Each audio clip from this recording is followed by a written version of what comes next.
Hi everybody, welcome to Research Casting International. My name's Peter May and I'm the owner of Research Casting, and here behind me we've got a sperm whale skeleton which will be going to the ROM whale exhibit opening June of this year. So you get a chance to go down to Toronto and watch the exhibit. We'll be walking through the shop today. You'll be seeing the things we're working on. We've got skeletal preparation, we've got molding and casting. We've got mounting a whale, we've got bits of whale everywhere, bits of dinosaur everywhere, so come along for the ride and see what we're up to here at Research Casting International. Here we have some of the teeth that go into the sperm whale. The sperm whale is the only modern whale that has any teeth, and the teeth are all in the lower jaw. You can see the sockets down here, and then here's the teeth. So if you take the tooth, it fits into a socket like that. And we haven't installed the teeth, but you can see we have enough for the left side, enough for the right side. And we'll be doing that over the next few days. We'll be putting the teeth into it. You can see there's no teeth on the upper jaw at all, which is pretty cool. Just teeth down there, and I don't know what they chew on, but they're there for something. I don't know what it is. The scientists know, so check the ROM exhibit, and I'm sure they'll explain exactly what the teeth are all about. And if you also notice, there's no paddles. So we haven't put the paddles on the skeleton yet. And here's one mounted over here. You can see the armature.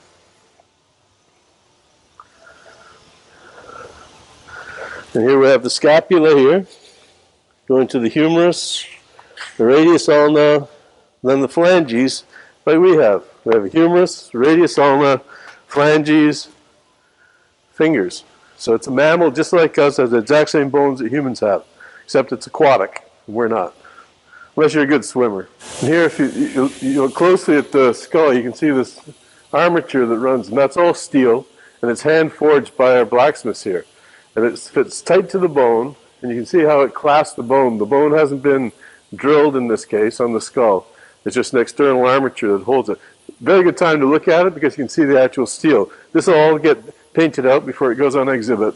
So on exhibit, you'll barely be able to see it. But right now you can see all the work that we do to put together a skeleton. If you look closely throughout the skeleton, you can see the armature that holds everything together.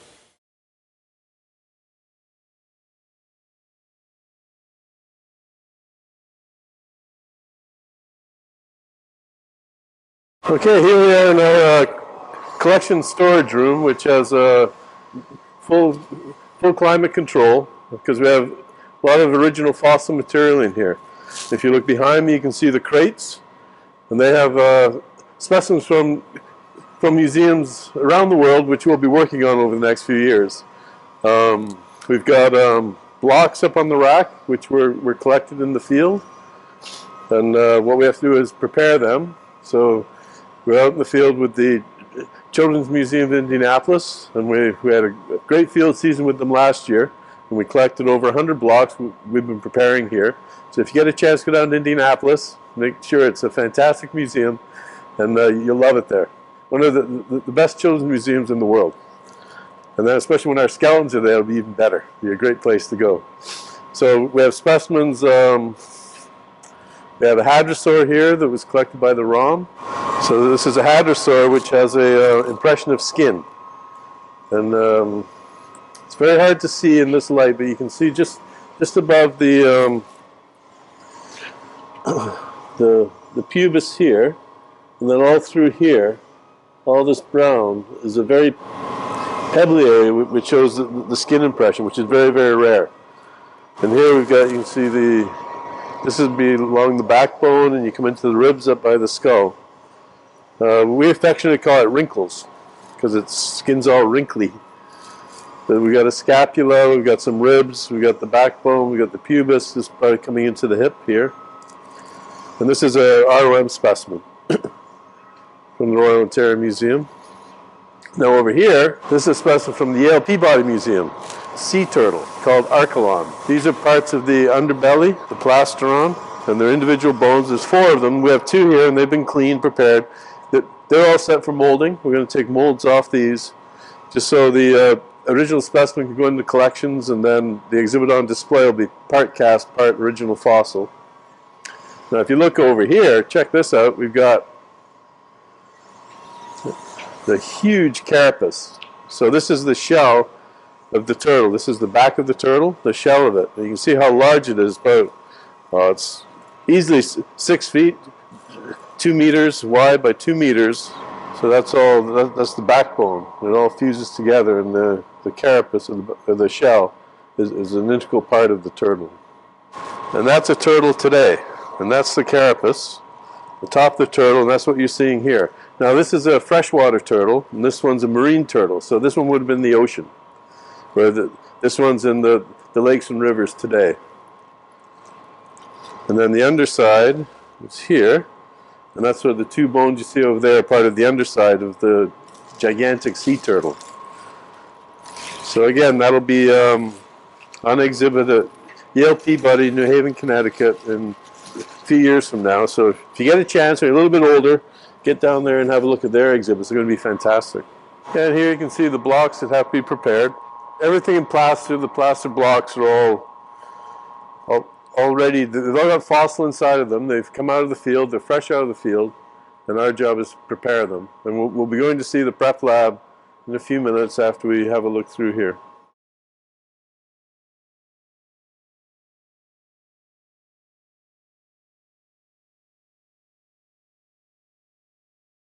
Now here's an old friend from last year. I remember I showed you this last year.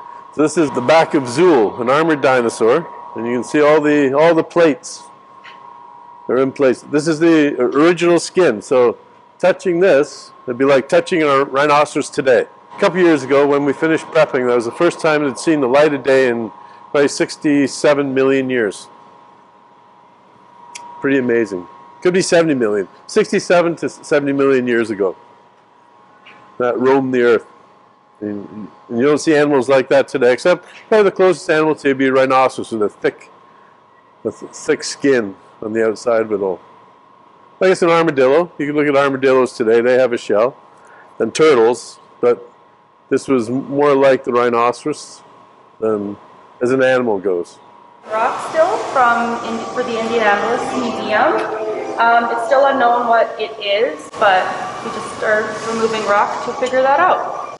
You can see all the matrix of the rock surrounding it. And then beside Amber here, we've got a vertebra. You can sort of make out what it is. You can see the side of the vertebra here and the edge of it. And it doesn't look pristine, but this is how fossils are found. Like, it looks like a trillion pieces in a jigsaw puzzle. And all these pieces are all in place right now. So what we'll do is slowly take it out and glue it all together. And when it comes out, it'll be one bone. You can see bits of bone. This is the spine up here. This is a transverse process over here. And this is the centrum of the vertebra here. Here's some more bones in this is our third hand. It's a sand table. And what that does, it helps hold the fossil while we work on it. Melissa's is here working on a cervical vertebra, which is a vertebra from the neck. I'm currently filling in all these cracks with epoxy putty, so it helps. It helps stabilize the fossil, so it doesn't fall apart while we're trying to mount or cast it. Good. So, as you can see, once the bones are prepared, they look a lot better than when they're just coming out of the fossil. You can see here there's epoxy putty in the gaps to hold things together, and the holes get filled. You see through here, there would have been cracks through here. So we put consolidants and preservatives into the bone to prepare it. Unfortunately, we can't use this specimen, the skeleton, because it's a little bit too small. The excavation that we did for the museum, it was a bone bed. So we have an assortment of different bones within a quarry. And here you can see you've got 1, 2, 3, 4 vertebra. These are the neural spines. These are the centrum. And what it's doing, these 4 vertebra are coming into the hip. The bones that you see up here at this end are the hip bones. So you can see it's in articulation. So when the animal died and was preserved, this is what was preserved. We don't seem to have anything else in the skeleton, just part of the hip and part of the tail. It's a good example of how things are found. And you can see it's still in the plaster jacket, how it came out of the field. So when the matrix, the rock was removed from this, the first time in 150 million years that this bone has seen the light of day.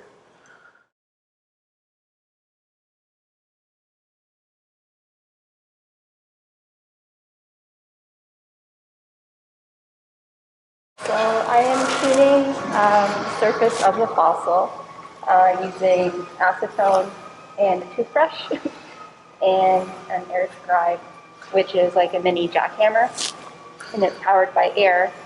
So if I turn it on, that chips away the rock from the fossil. And when everybody has an air scribe going, sounds like a bunch of angry bees in here. You can barely hear yourself think, so you crank it. People have headphones to wear, and then they also listen to Podcasts. Sorry, I was going to say iPods, but yeah, podcasts, just to keep things going, because it can get like I say, like it's a lot of rock to remove sometimes, and you can see all the bits of bone. And what we'll try to do is get all that bone back together. So if you're good at jigsaw puzzles, you make a fantastic preparator. Okay, so that's an ischium. That's what I know. And then this is part of a vertebra. Yeah, if you look closely here, you know these marks? That's probably from the tooth of a carnivore. So this would have, when it would have died, it would have been lying exposed, and the carnivores would have come to have a meal. And this is a sign that the teeth, where they're actually gnawing the meat off the bone. And that's pretty amazing. So we know that there are carnivores around feeding on the herbivores, which this were, in a bone bed. And then also found, check that out, that's pretty cool. That's a tooth, an individual tooth of an herbivorous dinosaur, probably a Camarosaurus, which is like a big sauropod, like Brontosaurus, but a little bit different. So that's pretty neat to find that. So we know that Camarosaurs were there. We know that carnivores were there. And we know that this is part of a tail. That's part of a hip. And then we have some little bits of bone here, which we haven't quite identified yet. We're going to wait for the paleontologist to look at this. But we think it's part of a skull. So that's all we found, just a little bit here, and it might be in the back of the skull. Looks like a juvenile, too. It's very small. These the sauropods like Brontosaurus, you know how big Brontosaur got? It was huge. Big as like 10 school buses long, and this one would have been about 1 school bus long. Very small.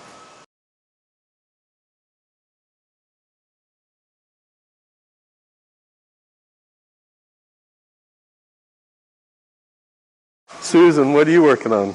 I'm working on a rib. I'm in the sort of last stages trying to puzzle all the pieces together. This has been a lot of bits and pieces.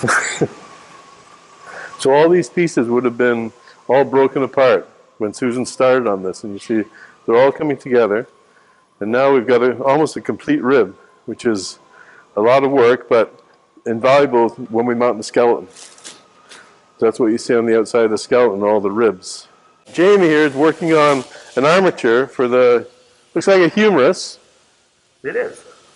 And what are you doing?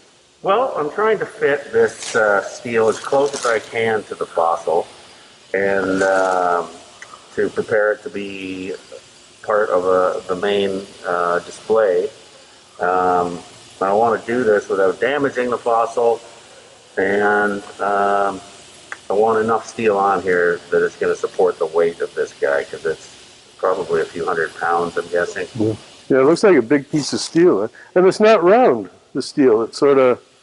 No, yes, we use the half round so the flat part can sit flush on the fossil. And it's more appealing to the eye as well after we've painted it up. And then these things, what they... Well, what I'm going to do is wrap these around both sides of the fossil and make a belt to lock it in place completely. I'm going to use a lap joint on both of these guys on the opposite side so it doesn't lock it in place, and it's removable for anybody who wants to do any studying of the fossil as well. Oh, very good. Looks like a lot of work there. Takes a lot of work, yeah. And each fossil takes just as much work to do. Right? And there's what, like 350 bones in a skeleton, I think? Yeah, I think you're right. I think you're right. So only 349 to go. Correct. It's nice to do. It's nice to see it all come together. It's brings some life back to the animal.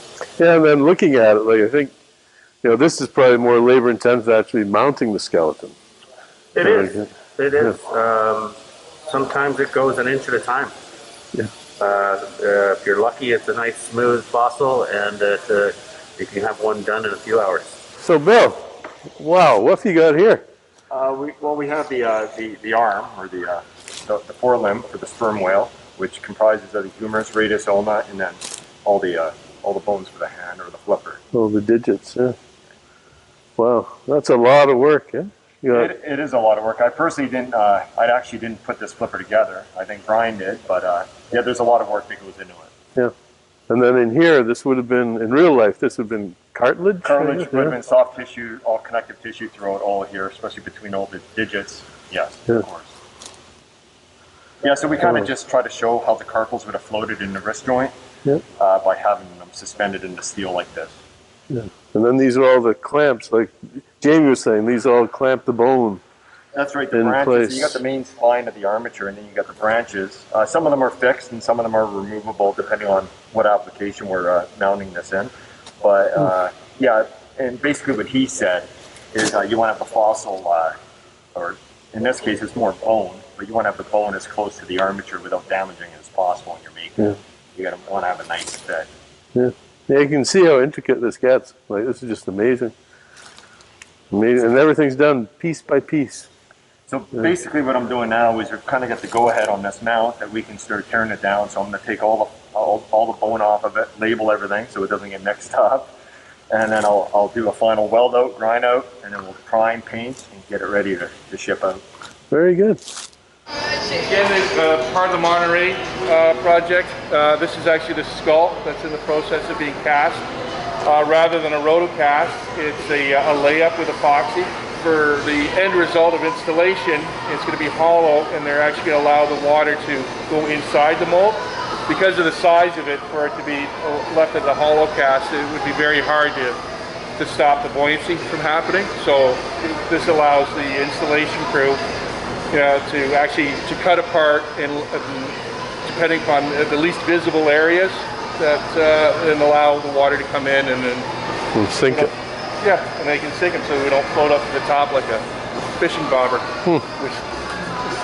So is that going to happen with all the bones that are the hollow bones? The exhibit itself is going to be a mix between bones that are going to be in the water and bones that are out. That's part of the story they're telling.